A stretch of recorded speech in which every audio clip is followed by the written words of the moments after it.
자, 오늘은 슬라브의 전단 설계에 관해서 한번 공부해 보도록 하겠습니다. 슬라브는 투웨이죠. 투웨이란 얘기는 우리가 지금까지 배워온 것처럼 모멘트를 이제 이 방향으로도 이렇게 받고요. 또 모멘트를 이 방향으로도 이렇게 받고, 우리가 이러한 구조체를 이제 투웨이 슬라브 이렇게 얘기를 하는 거죠. 그래서 이제 이 슬라브는 투웨이에서 투웨이 전단 파괴가 발생할 수 있습니다. 그렇다고 빔에서 일어나는 원웨이 전단 파괴가 일어나지 않는다라는 뜻은 아니지요. 여기서처럼 이렇게 끄트머리가 일자로 쭉 떨어져 나가는 것처럼 이렇게 빔처럼 원웨이 파괴가 일어날 수도 있고, 이렇게 기둥 주변으로 내면에서 펀칭 슉 돼가지고 펀칭 시어가 일어날 수도 있습니다. 그래서 우리가 이런 경우를 원웨이 시어 이렇게 얘기를 하고요. 이런 경우를 투웨이 시어 또는 펀칭 시어 이렇게 얘기를 합니다. 오케이. 그래서 투웨이 펀칭 시어를 이제 옆에서 보면요, 이런 상황에서 이렇게 일어나죠. 그래서 여기서 이쪽에서 쳐다보면은 이렇게 펀칭이 확 뚫려서 내려가는데, 이렇게 확 뚫려서 이 슬라브 쪽이 아래로 파괴가 되는 겁니다. 기둥 쪽은 이제 서 있고요. 그래서 우리가 이것이 사면에서 일어나는 거죠. 근데 이렇게 기둥면에서는 전단력은 기둥면에 이렇게 작용하지만 파괴는 이렇게 얼마큼 떨어진 거리에서 일어난다. 이것이 바로 펀칭 시어의 원리고요. 우리가 빔에서 파괴도, 원웨이 파괴도 기둥면에서 어느 정도 떨어진 거리에서 일어났죠. 투웨이는요, 기둥면에서 2분지 D만큼 떨어진 거리에서 일어납니다. 2분지 D. 그래서 여기서부터, 이 기둥면에서부터 2분지 D 되는 점, 2분지 D 되는 점에서 일어나고요. 반면에 이제 원웨이 시어는 이 기둥면에서 D 되는 점에서 일어났죠. 그 차이가 있죠. 그래서 원웨이 시어와 투웨이 시어가 다르다. 펀칭이 또는 전단 파괴가 일어나는 그 크리티컬 섹션, 우리가 그걸 크리티컬 섹션 이렇게 얘기하는데요. 그 파괴면까지의 거리는 다르다. 이렇게 얘기할 수 있습니다. 그래서 이렇게 전단력은 뭐 쭉 연결. 오케이. 그래서 원웨이 시어의 전단 파괴면과 투웨이 시어의 전단 파괴면은 차이가 있다. 그래서 원웨이 시어는 기둥면에서 D 되는 점에서 일어나고요. 투웨이 시어는 기둥면에서 2분지 D 되는 점에서 일어난다. 전단력은 뭐 이렇게 쭉 다 걸리죠. 전단력은 여기서 작용하지만은 전단 파괴는 여기서 일어난다. 이런 식입니다. 그래서 그거는 이렇게 실험을 통해서 우리가 알 수 있습니다. 실험을 해보면은 기둥면에서 일어나지 않고 일정한 거리가 떨어진 면에서 전단 파괴가 일어난다. 이렇게 우리가 알 수 있죠. 각 경우의 전단 파괴면을 한번 살펴볼까요? 이렇게 정사각형 또는 직사각형인 경우에는 기둥면에서 예외 없이 2분지 D만큼 떨어지는 요 면을 우리가 전단 파괴면 또는 Critical Shear Parameter라고 얘기합니다. Parameter 하면 둘레죠. 이 D는요, Effective Depth of the Slab이죠. 슬래브의 유효 깊이. 그렇죠? 또 이 기둥이 원일 경우에, circular일 경우에도 마찬가지로요, 2분지 D에서 일어납니다. 이렇게 보면 되겠죠. 이렇게요. 그리고 이제 만일에 기둥이 엣지에 있는 경우에는요, 그렇죠. 이쪽은 뭐 파괴될 게 없죠. 역시 여기서 2분지 D가 되겠습니다. 그리고 이제 여기에 뭐 철골 같은 경우로 이렇게 보강에 되어 있는 슬라브가 있을 수 있어요. 뭐 육각형 또는 팔각형으로.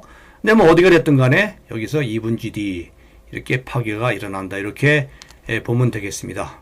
우리가 이제 슬라브의 보강을 위해서요, 여러분들 이제 파킹 구조물이나 가면은 많이 보셨죠? 슬라브에 이렇게 기둥 주변에 이렇게 덧대어서 슬라브를 보강한 이런 구조물을 볼 수가 있는데요. 우리가 요거를 이제 드롭 패널 이렇게 얘기합니다. 드롭 패널. 드롭 패널이라고 얘기하는데, 드롭 패널의 두께는 D1이고 두껍죠. 슬라브보다는. 슬라브 패널의 두께는 D1이고요. 슬라브의 두께는 D2라고 할 때, 예, 전단 파괴는 두 군데서 일어날 수 있죠. 여기서는 이제 2분지 D1 떨어진 데서, 일단 이 드랍 판넬이 부족하면은 파괴가 일어날 수 있죠. 요 기둥면에서 2분지 D1 떨어진데 1차적으로 일어날 수 있죠. 아무리 보강을 해줬어도요. 보강을 충분히 안 해주었으면요.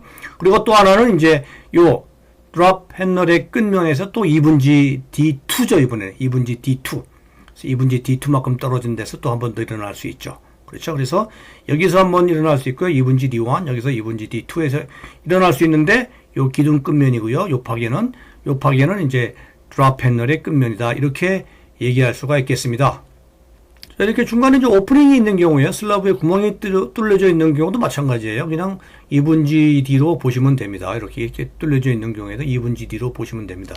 그런데 이렇게 이제 기둥이 엣지 쪽에 붙어 있거나 코너 쪽에 붙어 있는데 여기서 이제 2분지 D가 나오느냐 안 나오느냐 이제 이런 문제가 있어요. 그죠? 그래서 이제 2분지 D는 여기서 2분지 D는 잡히죠. 근데 여기서는 이제 2분지 D가 나오더라도 여기서는 파괴가 2분지 D에서 생길 수는 없겠죠. 여기가 다 떨어져 나가면 다 떨어져 나갔지만 여기서만 이렇게 더 펀칭 시어가 생기겠습니까? 상식적으로, 그죠? 그래서 이런 경우에는 이제 다 떨어져 나가는 거죠. 이렇게. 여기도 마찬가지죠. 이런 경우에는 이제 다 떨어져 나가겠죠. 뭐 여기서 2분지 D라 그래가지고 2분지 D 이렇게 해가지고 펀칭 시어가 구멍이 뚫리는 시어가 파괴가 발생한다라고는 생각하기 어렵습니다. 이럴 때 이제 코드는 어떻게 얘기를 하냐면요. Parameter if A and B do not exceed the greater of 4H or 2LD. A, B의 길이, 나머지 요 A, B의 길이가요. 남아있는 A, B의 길이가 기둥면에서 엣지 끝까지의 길이를 얘기하는 거죠. 요 길이가 4H. 그러니까 H가 슬라브의 두께죠. H가 이제 150mm라 그런다면은 얘는 150 곱하기 4, 600mm가 되는 거죠. 요 4H보다 작으면은요, 이제 파괴는 이렇게 퉁쳐가지고 일어난다. 이런 뜻입니다. 퉁쳐서 일어난다. 이렇게 뭐 2분지 H 따질 필요는 없다. 이제 그런 뜻이 되겠죠. 그런데 만약에 A, B의 길이가 이렇게 충분히 엣지가 많이 남아있어가지고, H까지 많이 남아있어가지고, 요 A의 길이가 4분의 H보다 크다. 그렇게 되면은 이제 이때는 2분의 H에서 파괴가 일어난다고 보는 거죠. 이렇게. 이 경우에는 이제 이 B의 길이는 4H보다 이제 이렇게 작죠. 근데 얘는 이제 4H보다 크죠. 그러면 여기는 2분지 D를 따져봐야 되고요. 여기는 이제 안 따지죠. 여기서는 파괴가 2분지 D에서 안 나는 거죠. 퉁 쳐가지고 이렇게 나는 거죠. 그래서 우리가 크리티컬 parameter를 결정하는 좋은 기준을 제공하는 거죠. 뭐가요? 4H하고 하나 더 있죠. 이제 ELD. LD는 철근의 기본 이음길이죠. 그래서 제가 이제 H만 예를 들었습니다. H는 우리가 이해하기 쉽죠. 근데 이제 LD, 철근의 기본 이음 길이는 우리가 이제 계산해서 달라질 수가 있죠. 철근의 크기가 달라지면요. 요거는 이제 우리가 RC1에서 잘 배웠습니다. 그렇죠? 그래서 4H 또는 ELD를 기준으로 크게 남아있느냐, 작게 남아있느냐. 그죠? 거기에 따라서 우리가 파괴 둘레는 결정된다. 이렇게 얘기할 수 있습니다. 여기서는요, 이제 트리뷰터리 에어리아라 하면요, 하중이 작용하는 면적을 얘기하는 겁니다. 자, 이 기둥에 있어서 이 기둥에 작용하는 하중. 자, 이 기둥이 하중을 일정한 면적의 하중을 담당하겠죠. 이만큼. 예를 들어서. 그죠? 그러면 이 기둥은요, 이 정도의 면적을 담당하겠죠. 이 정도 면적에 걸리는 하중을 담당하겠죠. 이 기둥은요. 그럼 이 기둥은, 코너 기둥은 좀 작겠죠. 그죠? 마찬가지로 엣지 기둥. 이렇게 각 기둥이 담당하는 그런 하중 면적을 우리가 tributary area 이렇게 얘기합니다. tributary area. 자, tributary area는 가장 쉽게 생각하면요. 딱 반이죠. 여기 반. 여기 반, 그죠? 이 글이 반, 다 반씩 나눠가지고 사이좋게 이쪽은 얘가 다 기둥이 하중을 담당하고요. 얘는 얘가 담당하고, 그렇죠? 얘는 얘가 담당하고 이렇게 담당하면 되겠습니다. 기분 좋게 반으로요. 그런데 이제 여기가 바운더리 컨디션이 이제 엣지죠. 여기는 구조물이 없죠, 아무래도. 그러니까 여기가 엣지가 되면요, 이 반으로 해버리면은 이쪽이 좀 많이 가져가는 느낌이 들죠. 그렇죠? 왜냐하면 여기 아무것도 없으니까. 그래서 이렇게 얘가 중간에 이렇게 있으면요, 이렇게 중간에 이렇게 있으면은 딱 반이죠. 여기서부터 여기까지 딱 반이에요. 그죠? 이거는 우리가 의심할 여지가 없습니다. 그런데 한쪽이 이렇게 엣지가 돼버리면은 딱 반 나누면 이쪽이 좀 조금 많이 가져가는 좀 그런 생각이 듭니다. 그래서 실험을 통해서 한쪽이 엣지일 때는요, 0.5L이 아니고 0.44, 44%, 이 길이에 센터 투 센터, 기둥의 중심간 거리의 44% 길이에 조금 안 되는 거죠. 또 여기도 마찬가지고, 여기는 이제 중심이니까 반반이겠죠. 근데 이쪽 또 엣지 끝에 있으니까 0.44가 되겠죠. 어느 방향이든지 0.44입니다. 끝이 엣지로 끝나면요. 그래서 요 기준으로 나누고요. 이 중간 쪽 그 트리비터리 기준은 반이죠. 그래서 이렇게 쫙쫙 나눠주고 우리가 구분을 해버리면은 각각의 기둥이, 이 센터에 있는 기둥, 엣지에 있는 기둥, 코너에 있는 기둥, 이런 기둥들이 어떻게 하중을 나누어 가지는가를 우리가 구할 수가 있습니다. 그래서 이제 여기서 다시 한번 복습을 한번 해볼까요? 우리가 전단 파괴의 영역을 한번 볼까요? critical parameter 영역을 보면 여기 2분지 D죠. 여기 2분지 D. 여기 2분지 D죠. 근데 여기서 뭐 2분지 D로 볼 수도 있죠, 뭐. 근데 이제 이거는 one way로 보는 거죠. 이만큼 코너가 우리가 과자 자르듯이 기퉁이를 그죠? 확 자르듯이 D에서 보는, 이건 one way 파괴로 보는 거죠. 그래서 뭐 좀 융통성 있게 잘 생각을 한번 해보시면 되겠습니다. 자, 전단 설계 이제 들어갑니다. 전단 설계에 들어가면요, 전단 설계는 이제 우리가 맨날 볼 때 여기가 이제 모멘트, 여기를 모멘트로 봤었죠. 전단 설계는 마찬가지. 물론 이제 우리가 RC1에서 이미 배운 식이죠. 그래서 여기가 뭐죠? 여기는 이제 개수가 곱해져 있는 하중이죠. 그죠? 하중에 의한 전단력이에요. 전단력. 그죠? 디맨드죠. 얼마큼 우리가 전단력이 작용하는 거죠. 우리가 이것을 factored shear force라고 합니다. factored shear force. 그래서 여기 보시면요, 우리가 이제 이거를 우리가 factored shear force 여러 번 배웠죠? factored shear force 이렇게 되겠죠, 그죠? shear force 되고, 이거는 이제 우리가 알죠? strength reduction factor.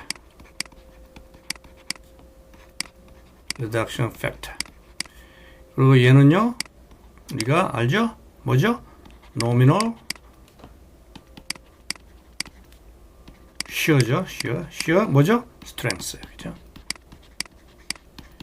그래서 얘는 force고요. 그죠? 얘는 strength죠. 근데 nominal이죠. 우리가 여러 번 배웠죠? 우리는 말로 공칭 강도 이렇게 배웠죠. 그죠? 딱 정해진 규정 강도죠. 규정 강도. 그죠? 이 VN 얘기하는 겁니다. VN. 근데 이제 P를 곱하면요, 이놈은 뭐죠? 우리가 그쵸? Design Strength, Design Shear Strength 이렇게 되죠. 그죠? P 팩터가 있고 없고 차에 따라서. 그래서 얘는 이제 우리가 설계 전단 강도 이렇게 얘기하죠. 그죠? 이렇게 얘기할 수 있습니다. 이렇게. 그래서 이 세 가지 텀을 우리가 여러 번 얘기를 했는데요. 우리가 이제 지난번에 모멘트로 배웠나요? 이렇게 배웠어요. 그죠? 근데 지난번에 이제 제가 전단 얘기도 했죠. 전단이 되면 이렇게 되는 거고요. 또 충격이 되면 또 이렇게 되는 거죠. 그죠?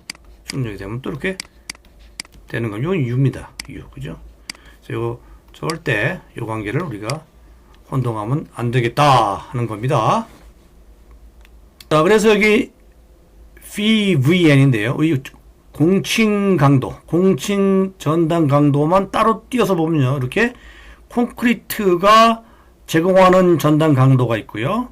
vs 철근이 제공하는 전단 강도죠. 그렇죠? 이럴 때 이제 우리가 1학기 때 배웠죠. 작년에 배웠죠. RC1에서 요 vs는 일종의 스터럽이죠. 스터럽. 그죠? 스터럽. 스터럽이 제공하는 전단 강도. 보에서는 스터럽을 반드시 써야죠. 왜냐면 보는요. 뎁스가 두껍죠. 보는요. 보는 이제 뎁스가 두껍죠. 이렇게. 그죠? 뎁스가 두껍잖아요. 그죠? 그래서 여기다가 스터럽을 충분히 설치할 수 있습니다. 이렇게. 그렇죠? 충분히 스터럽을 설치할 수가 있어요. 철근이 지나가고 이렇게 충분히 설치할 수 있습니다. 이렇게. 그죠? 이렇게. 여기 설치할 수가 있는데요. 이렇게. 우리가 이제 이걸 뭐라고 배웠냐면은 스터럽. 그죠? R이 두 개인가요? 스터럽. 그죠? 우리가 기둥에서는요. 우리가 기둥에서는 스터럽이라고 안 불렀죠. 우리가 기둥 3, 4월 내내 배웠죠. 우리 기둥에서는 뭐라고 불렀습니까? 그렇죠. 기둥에서는 후프라고 배웠습니다. 기둥에서는 후프라고 배웠습니다. 그죠? 철근이 이렇게 가고 아주 뭐 자세히 배웠습니다. 기둥에서 이렇게. 그죠? 이렇게 자세히 배웠습니다. 이렇게 자세히 배웠습니다. 그래서 우리가 기둥에서는 후프라고 얘기하고요. 이제 보에서는 스터럽이라고 얘기합니다. 스터럽. 그죠? 스터럽. 그래서 이제 후프. 이거를 이제 스터럽이라고 안 부르죠. 기둥에서는. 또 보에서는 얘를 후프라고 잘 안 부르죠. 예. 그럼 슬랍은 오케이. 그런데 이제 우리가 전단 균열이 같다고 한번 볼까요? 전단 균열이 이제 이렇게 가죠. 이렇게. 전단 균열이 가면은 이 전단 균열을 우리가 뭔가 철근이 잘 지탱을 해줘야 되겠죠. 그래서 전단 균열에 대한 우리 스터럽의 방향은 이제 직각으로 가는 거죠. 이렇게. 그죠? 직각으로 스터럽을 이렇게 이쪽 이렇게 보내는 거죠. 그죠? 그림이 이게 뭐 이상해요. 예, 이렇게 그리지 말고 일단 이렇게 그려놓고요. 여기서는 일자로 그려놓고 단면을 보면 이렇게 되겠죠. 그죠? 단면을 보면 이렇게 되겠죠. 그래서 이 스터럽을 촘촘히 이렇게 놓거나 좀 널널히 넣어서 우리가 전단력에 따라 이렇게 스터럽의 스페이싱 S를 가지고 대응을 하는 거죠. 촘촘히 올 수도 있고요. 좀 넓지가 않게 올 수도 있고. 그래서 이 전단력의 크기에 따라서 이 스터럽의 개수를 조정을 하는 거죠. 그래서 이 스터럽이 또 이렇게 조정을 해도 뭐 부족하다 그러면 또 단면에서 볼 때 하나를 더 넣을 수 있죠. 이렇게. 그죠? 이렇게 스터럽을. 그래서 우리가 2레그냐, 2레그 스터럽이냐, 3레그 스터럽이냐 이렇게 얘기를 하는 이유는 2레그일 때는 이렇게 두 개일 때 스터럽이 두 개일 때 하나, 둘, 그죠? 얘는 안 치는 거예요. 얘는 그냥 편의상 설치할 때 이렇게 잘 엮여서 두 개가 나란히 잘 서 있어라 하는 의미에서 이렇게 붙여서 오는 거지. 얘는 전단 보강 효과는 없는 거죠. 왜냐면 얘는 이제 여기서 보면은 이렇게 내려오고 얘가 되는 거죠. 쭉 지나가는 거죠. 이 방향으로. 그죠? 쭉 두께 폭방향으로 지나가는 이 스트롭인데 전단력하고는 아무 관계가 없죠. 그죠? 전단력은 오로지 얘가 받아주는 거죠. 이 수직으로 서 있는 스트롭이 받아주겠죠. 그죠? 오케이. 그래서 얘는 이제 그냥 붙여놓는 겁니다. 시공의 편의상. 그죠? 시공 편의상 붙여놓는 거죠. 얘는 그렇습니다. 그죠? 얘는 이렇게 시공 편의상 붙여놓습니다. 시공 편의상 붙여놓고요. 그 다음에 이제 이게 아무리 뭐 스터럽을 촘촘히 둘러매도 부족하다. 뭐 그러면 또 스터럽의 면적을 또 크게 할 수도 있고 뭐 다양하게 해볼 수 있어요. 스페이싱을 줄이고, 그쵸? 그 다음에 AS는 늘리고, 뭐, 이렇게도 안 되면 이제 하나를 더 넣을 수 있죠. 이렇게. 그죠? 이렇게. 그러면 이제 다리가 몇 개가 되죠? 하나, 둘, 셋. 그래서 우리가 이런 걸 3 legs stirrup. 얘는 이제 아까 거는 2 legs stirrup. 이렇게 얘기를 하는 겁니다. 이렇게요. 이렇게 얘기를 하는 겁니다. 자, 보에서는 이제 스트럽을 이렇게 장치를 했어요. 자, 그러면 기둥은, 슬라브는 어떻게 될까요? 슬라브는요? 슬라브는 어떻게 될 거냐면, 슬라브는 이제 보하고 달리 상당히 두께가 얇죠. 그죠? 두께가 얇습니다. 그래서 여기다가 이렇게 U자형으로 단면을 보면, 단면도 이렇게 길게 가잖아. 이 U자형 스트럽을 이렇게 넣을 수가 없잖아요. 쭉 넣어야 될 거 아니에요. 단면으로 볼 때, 그죠? 슬라브는 쭉 하니까. 그렇지 않겠어요? 그리고 이제 이 슬라브도 역시 이제 이쪽으로 가는 이 수평 스트롭은 별로 의미가 없는 거죠. 얘는, 그죠? 얘는 의미가 없지만 이제 설치상 만일에 넣는다 그러면 이렇게 되겠죠. 그럼 뭐 레그가 엄청나게 많아지겠죠. 슬라브의 폭만큼 많아지겠죠. 슬라브의 폭만큼 이 레그가 많아지겠죠. 보는요, 아까도 얘기했지만은 딱 이만큼 딱 정해지는 거니까 그냥 스트롭 한 개, 2레gs, 그죠? 하나면 충분한데 대다수의 경우에는요, 슬라브는 뭐 이 레그가 많아지죠. 옆으로 가면서, 그죠? 그래서 슬라브에는요, 되도록이면은 스트롭 설치는 하지 않는다. 자, 그래서 우리가 VS는 우리가 0이다. 슬라브에서요. 그럼 VS가 0이면 뭐만 남죠? 그죠? VN. 우리가 VN equal 색깔 바꿔볼까요? VN equal VC plus VN이죠. 그죠? 그러니까 이거는 VS죠. VS. 얘는 이제 0이죠. 얘는 0입니다. 그리고 이제 VC, 즉 콘크리트에 의한 전단 강도만 가지고 설계는 한다. 뭐가요? 슬라브는 그렇다는 얘기죠. 슬래브는 통상 콘크리트에 의한 전단 강도만 가지고 VC죠. VC를 가지고 설계를 하고 VS는 우리가 사용하지 않는다. 이유는 이렇게 레그가 많아지겠죠. 그죠? 이것 때문에 그렇습니다. 이렇게 해서 계산된 우리가 공칭 전단 강도죠. 노미널 시어 캐패시티에다가 하중 개수를 구하니 이 하중 개수가 곱해진 시어 전단력보다 얘가 커져야 되겠죠. 그죠? 그래서 하중 개수는 뭐 1.2D, 1.6L. 우리가 이번에 시험에도 나왔죠. 1.2D, 1.6L. 뭐 이거는 이제 코드별로 나라별로 조금씩 다를 수가 있어요. 그리고 이제 이 경우를 쓰게 되면요. 우리가 요 fee factor가요. 이제 0.75가 되고 그리고 1.4D 좀 큰 거죠. 하중 개수가 크죠.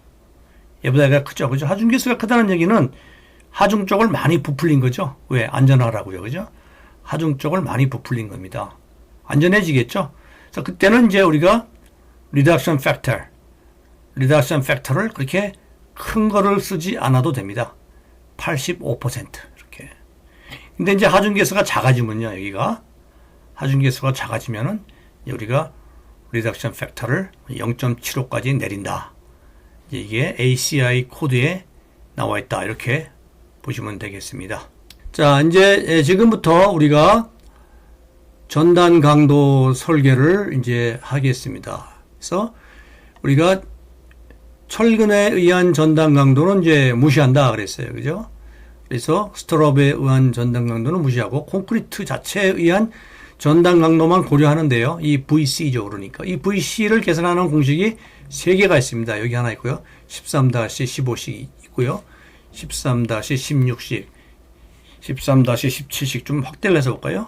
13-15씩 이 식이 있고요. 그죠? 식이 좀 복잡하죠? 그 다음에 16식이 있죠. 16식, 그 다음에 17식이 있습니다. 이렇게 있습니다. 요 3식 중에서 제일 작은 거죠. 그래야 안전할 거죠. 제일 작은 놈. 제일 작은 값이 바로 우리가 이용하는 콘크리트에 의한 전단 강도가 되겠다. 이렇게 말씀드릴 수가 있습니다. 그럼 왜 3개씩 사용하느냐? 하는 거를 지금 설명드리도록 하겠습니다. 이 식을 뭐 외우고 하는 거는 사실 혼동이 되죠. 우리가 시험 볼 때 한 번은 외워야 합니다. 반드시 한 번은 암기를 하셔야 되는데, 우리가 암기를 하기 전에 이제 이 식의 컨셉을 잘 이해를 하면은 암기 바로 됩니다. 여기 보시면요, 우리가 이제 뭘 볼 수 있냐면은 13-17식을 그려보면 이렇게 나옵니다. 여기에 3분의 1에 f 프라임 c b 에 곱하기 d, b0 곱하기 d, 그죠? 이렇게 나와 있죠, 여기. 13-17식 여기 있죠, 그죠? 그리고 이제 이 식은 이제 BD만 알면은 얘가 딱 정해지는 식이죠, 이렇게. 근데 이제 요 13-15식을 보면요, 요 식인데요, 13-15식을 보면은 여기 나오죠, 요 식이죠. 요 식은 보면 이제 분모에 베타 C가 들어가 있죠, 베타 C. 베타 C가 뭐냐? 베타 C가 이겁니다. 베타 C가 기둥의 긴 변 나누기 짧은 변. 그래서 베타 C는 항상 1보다 크죠, 이렇게, 그죠? 계산상에서는 1보다 크죠. 그래서 얘가 만일에 굉장히 길게 되면 어떻게 되죠? 긴 변이, 기둥이 이제 이렇게 있는데요. 좀 직사각형으로 그리겠습니다. 이렇게 되어 있는데요, 그죠? 기둥이 이렇게 되어 있는데, 얘가 이제 긴 변이 이제 B1이고요. 짧은 변이 B2면은 어떻게 되죠? 이게 베타 C는 B2, B1 이렇게 되겠죠, 그죠? 이게 1보다 크겠죠. 근데 이제 이 B1이 굉장히 길다. 무한대로 길다. 이렇게. 무한대까지는 필요 없는데요. 이렇게 길다. 이 길면 어떻게 되죠? 베타는요? 베타 C도 역시 B1분의 B2가 되는데 이 값이 굉장히 크죠. 그래서 2보다 커지겠죠. 그죠? 예를 들어서. 그죠? 그러면 이게 굉장히 크다. 그러면 이제 이 기둥이 뭐가 됩니까? 기둥이 벽차가 되죠. 벽차, 그죠? 월이 되는 겁니다. 그죠? 월. 그래서 이 베타 C는요, 기둥으로서 작용을 하느냐, 아니면 기둥이 벽체로서 작용을 하느냐, 여기에 따라서 전단 강도 VC. 이 VC가 변하기 때문에 그렇습니다. 어떻게 변하냐면 이제 반비례하는 거죠. 그렇죠? 반비례. 그래서 반비례한다는 얘기는 얘가 커지면 커질수록 VC는 작아진다는 거죠. 베타 C가 커지면 커질수록 VC는 작아진다는 거죠. 우리가 식에서 볼 수 있었죠. 우리가 여기서 봤죠, 그죠? 베타 C가 커지면 커질수록 이제 이게 0이 되는 거죠, 0이. 그래서 이게 무한대로 커지면 얘는 다 없어지는 거죠. 뭐만 남죠? 2 나누기 12만 남죠. 6분의 1이 되는 거죠, 그죠? 그래서 결국은 우리가 이 그림에서 보시면 이게 굉장히 길어진다, 이렇게. 굉장히 가서 무한대까지 가버리면 어떻게 되죠? 이 y 값이 어디로 갑니까? 이게 계속 가면은 이제 이 y 값이 2로 들어가죠. 그죠? 2에 접근하겠죠? 베타 C가 굉장히 커진다는 얘기예요. 아까 베타 C가 커진다라는 얘기는 뭐라고 그랬어요? 그렇죠? 기둥이 벽체처럼 되는 경우다. 그렇게 얘기를 했습니다. 그렇죠? 벽이 있다는 얘기죠. 벽체. 쭉 길어지면요. 그래서 이런 경우에는 이제 얘가 2로 접근을 하니까 얘가 2면 어떻게 되죠? 얘가 2면은 VU는 이제 6분의 1에 B0D 곱하기 F'C가 되는 거죠. 그죠? 그래서 여기가 0으로 되면은 6분의 1, 2 나누기 12, 6분의 1 F'C B0D가 나오죠. 그래서 얘가 2가 되는 거랑 같은 경우죠. 그죠? 얘가 2가 되는 거하고 얘가 무한대로 가서 얘가 0이 되는 거는 같은 결과가 나오죠. 그래서 우리가 결론, 벽차가 돼버리면요. 즉, 베타 C가 굉장히 길어가지고 벽차가 돼버리면은 이 전단 강도, 콘크리트에 의한 전단 강도는 12분의 2가 돼가지고 6분의 1이 되는 거죠.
자, 이게 보신 거죠?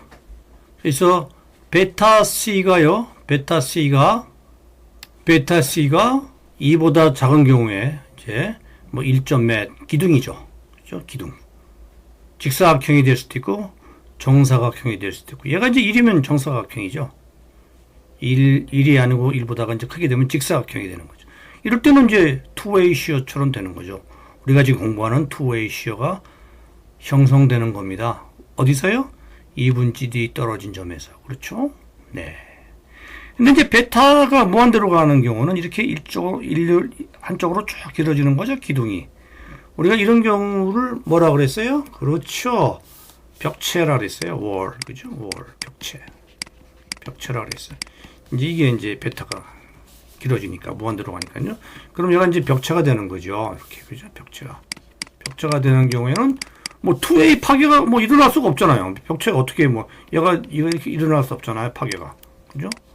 파괴가 이렇게 일어날 수 없습니다. 당연한 얘기죠. 그래서 이런 경우에는 우리가 이제 원웨이 파괴가 일어나는 거죠. 여기서 원웨이 파괴가 쭉 따라서. 그죠? 우리가 이제 이거는 보아에서 배운 것처럼 원웨이 파괴가 일어나는 겁니다. 그래서 원웨이 파괴는 이제 2분지 D가 아니고요. 그죠? D점에서 기둥 단면 또는 벽체 단면에서 D점에서 이게 1A잖아요. 그죠? 1A 파괴가 일어나는 거죠. 1A 파괴가 이 1A 파괴가 이렇게 일어나는 거죠. 그래서 베타에 따라서 2A 파괴 우리가 이제 지금 배우는 파괴가 될 수도 있고 이제 우리가 RC1에서 배웠던 1A 파괴가 될 수도 있는데 우리가 이제 시험이나 뭐 이런 데서는 이제 요 경우를 내겠죠. 왜? 우리가 투웨이를 지금 배우고 있는 거니까요. 그래서 우리가 시그를 보면요. one way, two way. one way일 경우에는 이제 이 식이 된다 그랬어요. 그죠? 베타 C가 커지면은 분모가 0이 되기 때문에 이 식이 나온다 그랬어요. 이 식은 뭐죠? 이 식은 우리가 1학기 때 배웠죠. one way shear를 계산하는 공식이죠. 그죠? 그래서 one way 이제 거기서는 이제 B가 보폭이 되겠죠.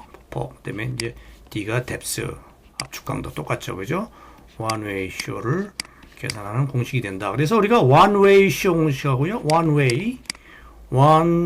way shear 공식하고 two way shear 공식은 서로 왔다 갔다 한다. 이렇게 보면 되겠죠. 우리가 봤던 그 식의 그림에 의해서요. 우리가 봤던 이 그림에 의해서, 그렇죠? 이 그림에 의해서 이제 2보다가 베타 C가 2보다가 작은 영역에서는 아까 제가 얘기했죠. 2보다가 작은 영역에서는 이제 1분지 3분지 1이죠. 3분지 1 이제 투웨이가 되는 거죠. 그죠? 그리고 이제 베타 C가 2보다 커지면 점점 작아지다가 어느 순간에서 이제 보가 되는 경우인데 우리가 이제 요 경우 어디에 우리가 기둥의 사이즈가 속해 있으면요. 속해 있으면은 우리가 이 공식을 이용을 해야 되겠다. 이렇게 보시면 되겠습니다. 그러니까 우리가 본대로요. 이 영역에서는 3분의 1이죠. 3분의 1 스퀘어 루트 프라임 C B0 대 우리가 100% 투웨이 공식을 이용한다. 그죠? 얘가 무지하게 길어지면은 얘를 이용한다. 이 중간에는 뭐가 있죠? 이 중간. 다시 한번 써볼까요?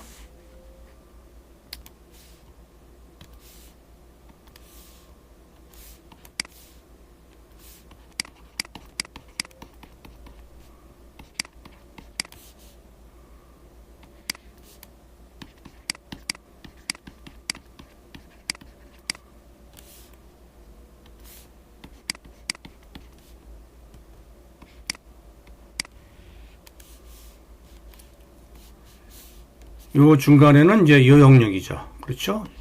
이거와 이거의 중간에는 이제 요 영역이 되겠죠. 여기서부터 여기까지. 그죠? 그렇죠? 그래서 요 점에서의 베타 C가 2였죠.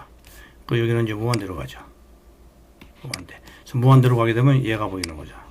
이해가시죠? 베타 C부터 여기까지는 상수적 컨스탄트. 얘가 보이는 거죠. 그렇죠? 얘가 보이는 거죠. 얘가 여기서는 무한대에서는 얘가 보이는 거죠. 그 사이에서는 이렇게 내려가죠. 그죠? 이렇게 내려가죠. 그죠? 그래서 우리가 베타 C를 구한 다음에 베타 C를 올라가서 이 점을 잡으면 되죠. 이 점을 잡으면 우리가 설계점이죠. 그렇죠? 그래서 이 도표를 이용할 수도 있고요. 도표를 이용할 수도 있고 또 하나는 뭐죠? 그렇죠. 공식을 이용할 수도 있죠. 이 도표가 없는 경우에는 우리가 공식을 이용할 수 있습니다. 보시는 것처럼 이렇게 공식을 이용할 수도 있고 도표를 이용할 수도 있죠. 공식은 이거죠. 13-15식. 그래서 우리가 지금 17식하고 15식 두 개를 공부했어요. 그럼 나머지 16식은 뭐냐? 또 16식도 역시 17식 얘하고 연결되어 있습니다. 그래서 이제 16식에 대해서는 이제 얘 대신에 얘가 나타나요. 여기는 뭐고요? 이제 여기가 20 B0D 값이 20을 경계로 해서 이제 작아지죠. 요 식이죠. 13-16식은 이렇게 표현되죠. 이걸 한번 다시 써볼까요? 다시 쓰면 이 식을 다시 쓰면 이렇게 되겠죠. 그죠? 그래서 B0D가 커진다는 얘기는요. 우리가 이제 X축이 아까 뭐였습니까? 이 그림에서 X축이 B0D였죠. 그죠? Y축이 이렇게 돼 있었고. 그래서 B0D가 굉장히 커진다는 얘기는요. 분모가 이제 커진다는 얘기니까 이 전체가 뭘로 가죠? 여전 0으로 가겠죠. 0으로. 그래서 얘가 분모가 커지니까 얘는 0으로 가겠죠. 2만 남죠. 그죠? 2만 남으니까 여기 또 12가 있잖아요. 이쪽이 12분의 스퀘어 루트 FC의 B0T였는데 또 결국은 또 6분의 1이 돼요. 그죠? 또 6분의 1이 돼요. 약분을 해버리면은 그래서 여기 보시는 것처럼 이제 또 얘가 0이 되면요. 얘가 0이 돼버리면은 B0D, 이 B0D가 무한대가 돼가지고 얘가 0이 돼버리면 또 6분의 1이 돼요. 그죠? 또 6분의 1이. 그래서 결국은 또 이제 원웨이 시어 값이 나타납니다. 이건 또 언제 이용하느냐? 그렇죠? 이 식은 또 언제 이용하느냐 하면은 이제 B0D가 20 이하일 때는요. 얘는 뭐 13-17식 이 식을 계속 이용하는 거죠. 이게 기본이죠. 이게 B0D가 B0 나누기 D가 20보다 작은 경우, 그죠? B0 나누기 D 값이 20보다 작은 경우, 또는 아까도 얘기했지만 베타 C가 2보다가 작은 경우, 이런 경우요. 기본으로 얘를 이용하죠. 근데 이제 베타 C가 2보다가 커서 무한대로 가는 경우에는 얘가 점점 1A 값에 접근한다 그랬어요. 그죠? 얘도 마찬가지예요. B0D가 점점 커지면 얘가 쭉 가다가 결국은 1A 값에 접근하는 거죠. 그래서 B0D가 커진다 하는 얘기는 B0D가 커진다 하는 얘기는 이 D가 이제 굉장히 작아진다 그런 뜻이죠. 얘가 커지면 얘는 작아져야 되겠죠. D. Effective depth는요. 이제 기둥의 영향이 커진다. 이렇게 볼 수 있습니다. 그죠? 그래서 이쪽으로 갈수록 오른쪽으로 갈수록 기둥의 입장에서 보면은 기둥의 영향이 커진다. 슬라브의 기둥이 미치는 영향이 커진다. 이렇게 보시면 되겠습니다. 그때 전단 강도, 콘크리트에 의한 전단 강도는 이제 요 13-16으로 계산하는데요. 이 그림에서 가져와도 되고요. 값을 아니면은 이제 우리가 계산식, 공식을 이용을 해도 됩니다. 그렇죠? 여기 이제 알파 S가 보이죠? 그래서 알파 S는 별게 아니고요. 그래서 내부 기둥일 때는 알파 S를 40을 쓰시면 되고요. 엑스테리어 칼럼에는 30을 쓰시면 되고요. 코너 칼럼에는 20을 쓰시면 됩니다. 그렇죠? 20을. 이렇게. 그래서 이제 즉 크리티컬 섹션의 면이 4면이냐, 3면이냐, 2면이냐 해서 외우기 쉽죠? 4, 3, 2. 그죠? 여기 알파 값입니다. 알파 S. 그래서 알파 S가 여기에 이제 들어가는 거죠. 그죠? 그래서 우리가 요 세 가지 식을 우리가 이 수식만 보게 되면은 상당히 뭐가 뭔지 혼동이 많이 됩니다. 근데 이렇게 그림을 가지고 이해를 하면요. 우리가 아주 쉽게, 그죠? 아주 쉽게. 그래서 이제 결론, 베타 C가 2보다 작고, B0D 값이 또 20보다 작으면은, 그죠? 그러면 우리가 이 공식을 이용한다. 그죠? 그러니까 이제 이 세 개의 식을 비교할 것도 없이 그렇다는 얘기죠. 그렇죠? 예. 근데 일반적으로는 이제 여기가 여기 있을지, 여기 있을지, 여기 있을지, 여기 있을지 모르잖아요. 물론 아까도 다시 한번 설명드리면 베타 C가 여기 있고 B0D도 여기 있다. 그러면 무조건 이거 하나만 계산하면 됩니다. 근데 우리가 일반적으로 얘가 여기 있을지, 베타 C가요. 또 B0D가, B0 나누기 D가 여기 있을지, 우리가 알 수 없는 관계로 세 개를 다 계산해서 제일 작은 놈, 그죠? 제일 작은 놈, 제일 작은 놈. 제일 작은 놈을 데리고 와야지 제일 안전할 거 아닙니까? 예, 그렇게 보는 겁니다. 설계를요. 문제를 하나 풀어보겠습니다. 이제 슬라브 두께 주어졌고요. D, effective depth가 주어지죠. 우리가 이제 슬라브 총 두께에서 이제 이 카바 같은 걸 빼주면은 우리가 이렇게 effective depth, 유효 깊이를 구할 수가 있죠. 그죠? 이제 이게 one way냐, two way냐를 한번 알아보고 이제 거기에 맞는 전단 설계, 콘크리트에 의한 전단 강도를 구해봐라. 그리고 이 슬라브가 안전한지를 한번 찾아봐라. 그런 뜻이죠. 데드로드 줬죠. 0.7kN 메타 제곱당. 그 다음에 라이브 로드도 3kN 메타 제곱당 주어졌습니다. 그렇죠? 이해가시죠? 이해가시죠? 그렇죠? 그럴 때 콘크리트의 스트렝스는 이제 20MPa. 요새는 20MPa 안 쓰는데요. 30MPa를 주로 쓰죠. 예, 예를 들어 보는 겁니다. 이 예제에서. 다 이해가시죠? 예, 다 이해가시죠? 그래서 이제 우리가 하중을 구할 때요. 우리가, 하중 개수를, 팩터를요, 로드 팩터를 데드로드에는 1.1을 썼고요. 이 예제는요. 라이브 로드는 1.6을 썼습니다. 그렇죠? 그래서 이렇게요. 요거죠. 여기 메타 삼성당 콘크리트의 무게인데요. 요 두께를 곱하니까 이렇게 되는 거죠. 그죠? 메타 삼성당 콘크리트의 무게인데요. 여기다가 두께를 곱하니까 이렇게 되는 겁니다. 그리고 요거는 주어진 데드로드죠. 요거는 자중이고, 요거는 이제 다른 데드로드입니다. 뭐, 가구랄지, 뭐 이런 움직이지 않는 하중. 그래서 우리가 이제 전체적으로 이 슬라브에는 메타 제곱당 10kN이니까 10kN 하면 1톤쯤 됩니다. 1톤쯤 되는 그런 하중을 받고 있습니다. 이제 준비됐지요? 자, 이제 기둥 슬라브 설계로 들어가는데요. 우리가 이제 기둥이 있는데, 이 기둥 주변에 이 기둥이 담당해야 할 트리뷰터리 에리아, 그죠? 분단 면적이죠. 분단 면적을 우리가 이제 계산을 해야 되겠죠. 그죠? 그래서 우리가 어떻게 계산합니까? 분단 면적을 계산할 때는 이 중앙에 있을 때는 반반씩 나눠 갖는 거죠. 중앙에 있을 때 반반이죠. 반. 여기 반, 여기 반. 그리고 이제 얘들도 다 중앙이면요. 여기 반, 여기 반. 그죠? 이건 뭐 간단하죠? 여기 반, 여기 반. 그다음에 여기 반, 여기 반이죠. 왜? 여기 끝이 어딘지를 모르니까 계속 슬라브가 가니까요. 끝에 이렇게 있으면 이제 44%라 그랬어요. 그죠? 그래서 얘가 바로 이제 이 기둥이 담당하는 분단 면적이 되겠습니다. 그렇죠? 이 기둥이 담당하는 분단 면적이 되겠습니다. 요 경우가요. 오케이. 자, 그 다음에 이제, 우리가 뭘 계산을 하냐면, 이제 거기에 걸리는 하중을 한번 계산을 해봐야죠. 여러분들 문제를 보시면요. 여기 이제, 그, D가 다른데요. 왜 다르냐면은, 이제, reinforcement 위치가 다른 거죠. 얘는 좀 깊이 있죠. 그죠? 125.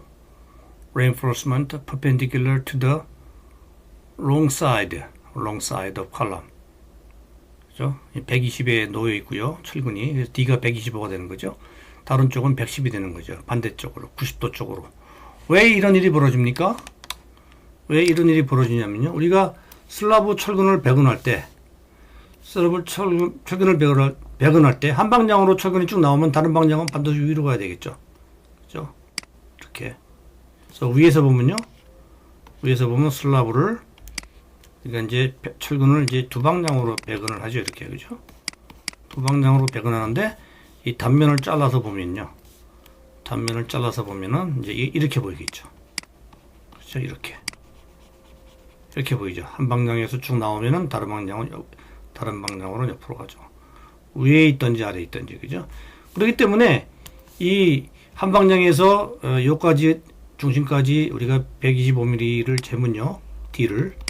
그죠? 이 방향에서는 이제 요 다음 반대 방향 90도 반대 방향에서는 이제 D가 여기서부터 되겠죠. 여기부터 여기까지, 그죠? 여기 D가 되는 거예요. 이렇게 되는 거예요. D가 110이 되는 거예요. 그죠? 이건 이제 돌려서 본 거예요. 반대 방향으로. 이해가시죠? 그래서 이제 이렇게 철근을 이제 격자로 놓기 때문에 발생하는 그런 문제다. 뭐 아주 상세하게 문제를 풀었어요. 그죠? 이해가시죠? 무슨 뜻인지요? 예. 요거는 이제 슬라브에서 격자 상태에서 철근이 배근되기 때문에 한 방향이 아래로 가면 다른 방향은 철근이 위로 간다. 그래서 D가 차이가 난다. 그런 뜻이 되는 겁니다. 그래서 이런 경우에 이제 이게 긴 방향의 perpendicular, 긴 방향하고 직각으로 가는 그런 D가 125라 그랬어요. 이게 125가 되는 거예요. 그죠? 그 반대 방향은 따라서 110이 되는 거예요. 여기서 이게 이제 우리가 이 슬라브의 원웨이 파괴가 이렇게 일어나죠. 원웨이 파괴가 일어날 때는 D다 그랬어요. 2분지 D가 아니고 D다 그랬어요. 그죠?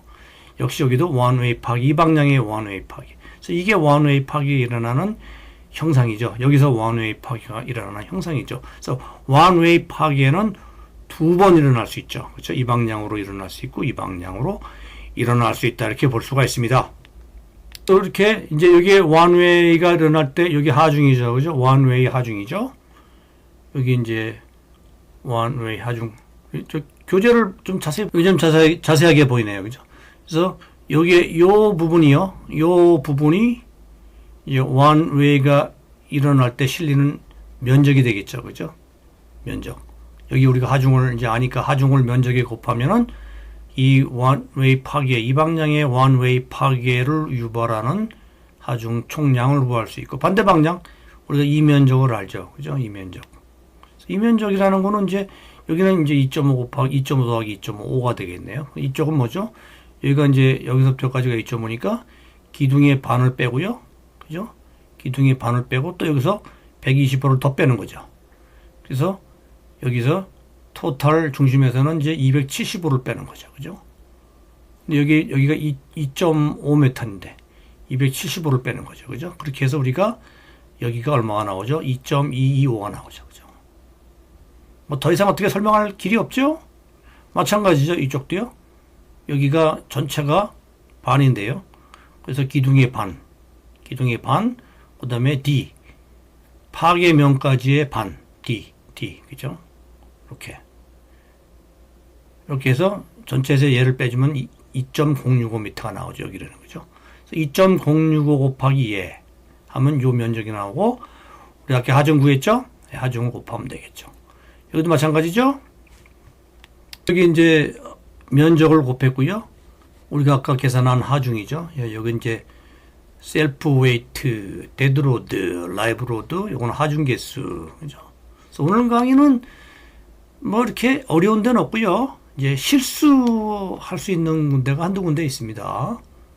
예, 그래서 이제 이런 건 뭐 학기말고사에 뭐 아주 내기 좋은 문제죠. 꼭 내야만 되는 문제죠. 뭐 원웨이보다는 투웨이죠. 조금 뒤에 설명드릴 투웨이.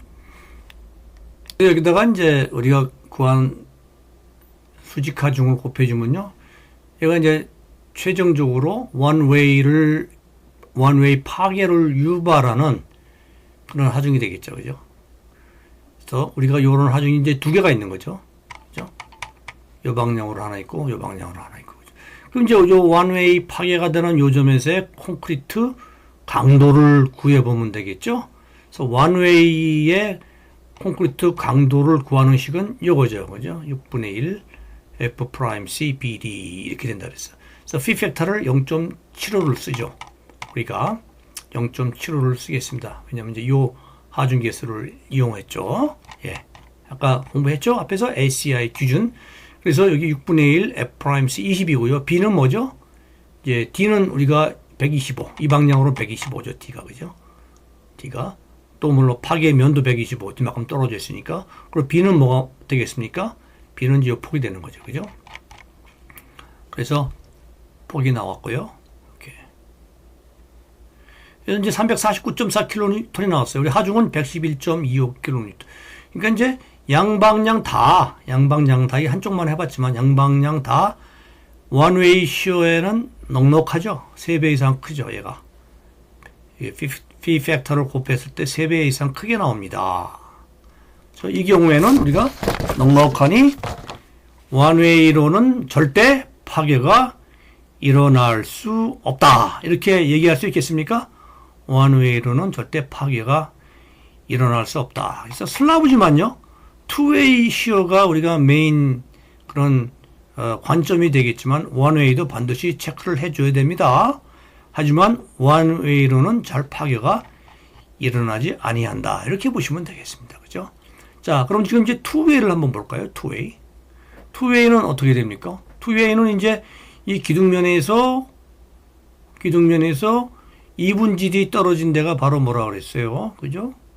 여기 이제 파괴면이 된다 그랬어요. 그죠? 여기 이제 2분지 D. 그죠? 여기 2분지 D. 다 파괴면이죠. 그러면 이제 요 면에서 2분지 D 나간 그런 파괴 포락선을 이렇게 구할 수 있죠. 우리가 이걸 뭐라 그랬어요? 그죠? critical parameter. 그죠? 파괴면, 파괴 둘레, 뭐가 돼도 좋습니다. 그래서 투웨이 계산할 때는요, 이 D가 이제 아까 직각 방향으로 달랐잖아요. 그죠?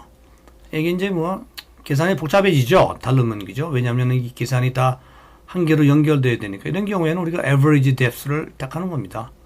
그래서 아까 두 개 달랐던 그 125mm, 110mm 해가지고 average depth를 우리가 117.5mm로 우리가 가지고 간다. 이렇게 보시면 되겠습니다. 이 교재 그림이 좀 확실하죠? 그래서 여기 이제 117.5 나누기 2. 여기가 이제 파괴면이 되겠죠. 그죠?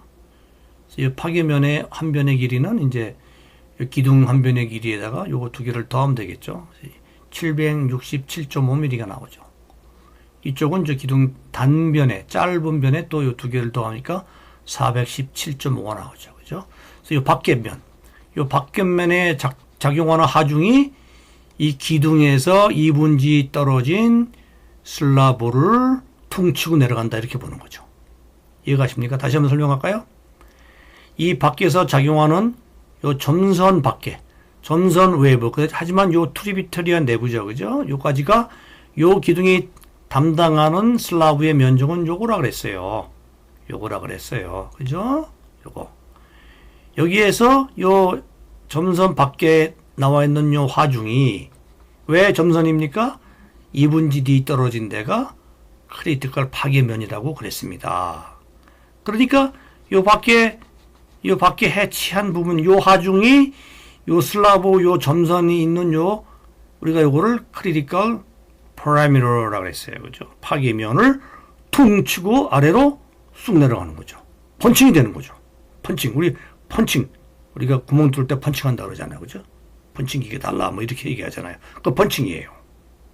그랬을 때 우리가 요게 투웨이 파괴가 일어나는 거죠.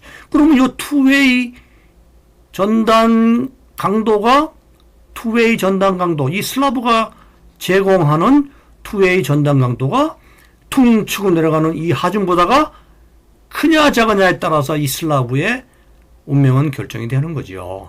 그죠? 그럼 우리가 이제 VC, 즉 이 슬라브의 투웨이 전단 강성은 어떻게 구하느냐? 우리 아까 식세계 봤죠? 그죠? 그 식세계를 가지고 구하겠습니다. 그런데요, 이제 퉁치고 내려가는 이제 우리가 하중을 먼저 알아야 되겠죠. 그래서 전체 하중에서, 전체 면적에서 요 점선 내부를 빼고요. 면적을 빼고 그다음 하중을 곱하면 되겠죠. 그래서 우리가 쉽게 이 식은 이해할 수 있습니다. 그죠? 이 트리뷰터리 면적에 요 점선 내부의 면적을 빼주고 여기다가 우리가 수직 하중을 곱해주는 거죠. 이렇게. 그죠? 그래서 식이 세 개가 나오죠. 이렇게. A, B, C. 그래서 우리가 그림을 가지고 이 식의 의미를 다 알죠. 자, 베타 C가 2보다가 작고, 그리고 아까 B0D가 얼마나 그랬어요? 잠깐만 제가 B0D 하는데 B0 나누기 D입니다. 그죠? 여러분들은 B0D 하지 마시고요. B0 나누기 D. 제가 이제 참 시간을 좀 전략하고 좀 강의량을 늘리다 보니까 이제 땡겨서 부르는데요. B0 나누기 D입니다. 그래서 B0 나누기 D가 20보다 작은 경우, 베타 C가 2보다 작은 경우에는 우리가 이런 다식 필요 없죠? 이거 하나면 된다 그랬어요. 그죠? 이거 하나면 된다 그랬습니다. 근데 여기서는 베타 C도 2보다가 크고요. 그죠? B0 나누기 D도 그렇고. 그래서 여기서는 이제 우리가 세 개를 다 비교를 해봐야 돼요. 식 세 개를. 그죠? 그래서 예를 들면요. 아까 얘기했지만은 우리가 공식을 이용할 수도 있고요. 이 도표를 이용할 수도 있어요. 제가 여러분 시험에 이 도표를 주게 되면 공식을 이제 외우겠지만은 도표를 그냥 만일에 주면은 아주 쉽죠. 2.17. 여기가 되겠나요? 이 값이죠. 그죠? 이 값은 조심하셔야 돼요. 여기 밖에 있어요. 분모 분자가. 그죠? 분모 분자가 바뀌어 있습니다. 조심하셔야 돼요. 그래서 얘가 만일에 2.17로 올라가서 얘가 3.8이다. 그러면 얘가 이 전체 값이 3.8이 되는 거예요. 전체 값이 3.8이니까 VU, 즉 이게 이제 VC가 되는 거죠. 얘가 이제 전단 강성이 되는 건데요. VC는 3.8 나누기 12, 그죠? 곱하기 B0D 스퀘어 루트 FC 이렇게 되는 거죠. 조심하셔야 됩니다. 이게 반대로 돼 있어요. 예. 자, 근데 이제 우리가 공식을 이용할 수도 있죠. 그래서 2.176 우리 장변 나누기 단변 이건 뭐 아까 설명이 돼 있죠. 2.176을 여기다 대입을 하고요. 이것도 알고 B0 이게 이제 크리티컬 단면의 둘레입니다. 둘레. 그렇죠? 417 두 개가 있고요. 767.5 두 개가 있죠. 그죠? 요거 두 개가 있고, 예, 두 개가 있죠. 그죠? 이렇게. 예. 여러분이 저하고 같이 이 전단 강도를, 전단 설계를 잘 배워 놓으면요. 이 방법 이외에는 없습니다. 슬라브 전단 강도, 전단 설계하는 거는요. 잘 배워 놓으시기 바랍니다. 그래서 계속 이해가 안 가시는 데가 뭐 없도록 제가 설명을 하고 있는데 계속 돌려보세요. 비디오를 계속 돌려보시고 노트 필기 잘 해놓으시기 바랍니다. 자, 여기 보시면 이제 다 아는 값이에요. 그죠? 그러면 VC가 계산이 되죠. 이렇게 얼마? 399.1이 나오죠. 자, 이제 하나 됐고 또 하나 해야죠. 두 번째. 자, 얘는 B0D, 아까 B0D를 제가 이 D를 아래로 내려가지고 분모에다가 표현을 했어요. 뭐 상관없어요. 그래서 우리가 D 알고, 그죠? B0 알죠? 이거죠. B0가 어딨죠? 여기 있네. 여기죠. 그죠? 이렇게 들어가는 거죠. 그래서 이제 이게 엔티어리어 칼럼이죠? 사면을 접한다. 그래서 4잖아요. 그죠? 외우기 쉽죠? 자, 이거 다 집어넣으면 얘가 이거. 일단은 얘가 더 작네요. 얘가 더 후보네요. 얘는 탈락이네. 그죠? 얘는 이제 큰 값은 사용할 수 없죠. 위험하죠. 작은 값을 사용해죠. 우리가 강도로는 작은 값을 사용한다. 그 다음에 이제 맨 마지막으로 얘를 볼까요? 얘는 뭐 무조건 아닌 거예요. 그죠? 왜? 아까 얘는 아닌 거 바로 알 수 있죠? 왜 바로 알 수 있습니까? 얘는 지금 우리가 지금 399 구한 게 여기서 나왔는데 얘는 여기잖아요. 그죠? 그러니까 얘는 아닌 걸 이미 알 수 있어요. 꼭 계산 안 해도 알 수 있습니다. 그죠? 여기서 이미 나왔기 때문에 2.1 얼마일 때. 그죠? 얘는 아닌 거 이미 알 수 있어요. 계산을 한번 해보죠. 그렇죠? 크게 나오죠. 그죠? 그래서 뭐가 되겠습니까? 얘가 제일 작죠. 그죠? 399. 399가 뭐냐면은 투웨이를 고려한 슬라브의 전단 강도. 이렇게 보면 되죠. 전단 강도. 그렇죠? 전단 강도. 이 전에 얘는 비교할 수가 없어요. P를 곱해야 되겠죠. 무조건 P를 곱해야 돼요. 왜냐하면 얘가 우리가 뭐라고 불렀어요? 설계 전단 강도니까. 그래서 얘를 곱해서 나오는 값도 오케이. 둘 다 크죠. 하던데 얘는 별로 의미가 없어요. 그죠? 얘는 공칭 강도죠. 얘는 아무것도 안 한 그대로의 그 규격 강도입니다. 그래서 우리가 P를 곱해야 되겠죠. 그래서 오케이. 그래서 우리가 VC가 399.1이 나왔는데요. 얘를 우리가 비교할 수는 없어요. 아직까지는. 왜? P 팩터를 곱해야 되겠죠. P 팩터를 곱해서 나온 299.3이 이 하중 246.8보다가 크냐 작으냐. 그죠? 여기서 나오는 거죠. 예. 여기 전단력이죠. 슬라브에 작용하는 펀칭 에어리아에 작용하는 전단력보다가 이제 크기 때문에 우리가 오케이. 투웨이 쇼로도 안전하고 원웨이 쇼로도 안전하다. 이렇게 얘기할 수 있는 겁니다.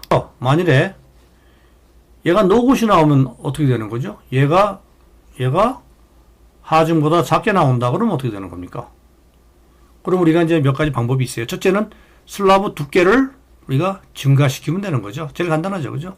엔타이어 패널이죠. 전체 슬라브. 근데 이렇게 되면 좀 낭비의 요소가 있죠. 우리가 필요한 부분은 펀칭 시어 쪽만 좀 증가시키면 되잖아요. 그죠? 아까처럼 그래서 우리가 펀칭 시어 쪽에 슬라브 두께만을 증가시킨다. 우리가 그걸 드랍 패널을 설치하는 거. Use drop panel to thicken the slab adjacent to the columns, right? This is one of the most economical way of preparing VC against punching shear. 그런데 이 방법은요, 시공이 좀 복잡해요, 그죠? 거푸집을 여러 군데 해야 되겠죠? 예. 세 번째 방법은 increase B0 by increasing column size. 기둥이 커지면 이제 B0가 커지니까 당연히 critical section이 이제 넓어지겠죠. 그죠? Or adding a filler shear capital around the column. 그래서 근데 이제 기둥의 크기를 크게 하는 건 좀 이상한 것 같고, 그죠? 이 전단력 때문에. 요거는 괜찮은 방법이죠. 우리가 이제 시어 캐피럴을 주는 거죠. 아까처럼 철골을, 아까 어디 있었죠? 철골을 기둥 주변에 쫙 깔아주면은 이제 전단력이 상당히 보강이 되겠죠. 근데 이렇게 하는 건 못 봤어요. 저는요. 특수한 경우 빼고는요. 원자력 발전소 이런 데 빼고는요.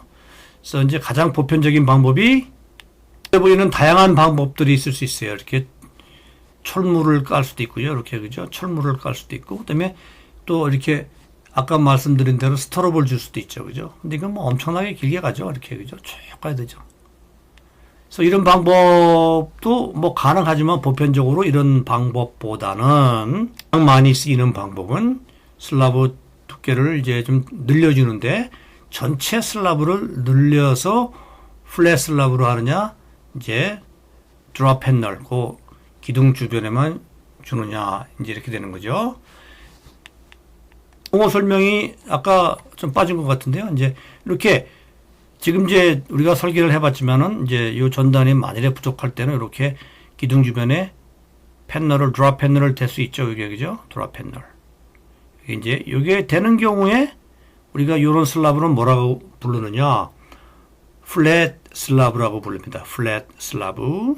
근데 이제 이거 없이 전체로 다 일률적으로 슬라브를 만드는 경우를 플랫 플레이트라고 얘기합니다. 여기 보시는 것처럼 이게 전체가 똑같이 가는 슬라브 있죠. 기둥이 있고 전체가 똑같이 가는 슬라브. 이게 다 똑같은 슬라브죠. 여기나. 그리고 이런 슬라브를 플랫 플레이트라고 해요. 슬라브란 말 안 씁니다. 근데 이제 지금 나왔지만 이렇게 슬라브 밑에 주두부가 있죠. 드랍 패널이 있어서 기둥 주변의 슬라브를 보강하는 형식이 있죠. 그리고 요런 우리가 슬라브를 플랫 슬라브라고 해요. 그래서 플랫 슬라브가 얘가 아니고 얘입니다. 아시겠어요? 얘입니다. 얘는 플랫 플레이트. 그래서 용어 설명을 한번 해봤습니다. 그림 있죠? 이제 실험을 해보니까 이렇게 2분지 D만큼 떨어진 데서 이렇게 펀칭 시어가 잘 생겼죠? 그렇죠? 그러면 inclined cracks in slab after shear failure. 이렇게 돼 있죠. 그죠? 자, 오늘 강의는 여기서 마치도록 하겠습니다. 수고하셨습니다.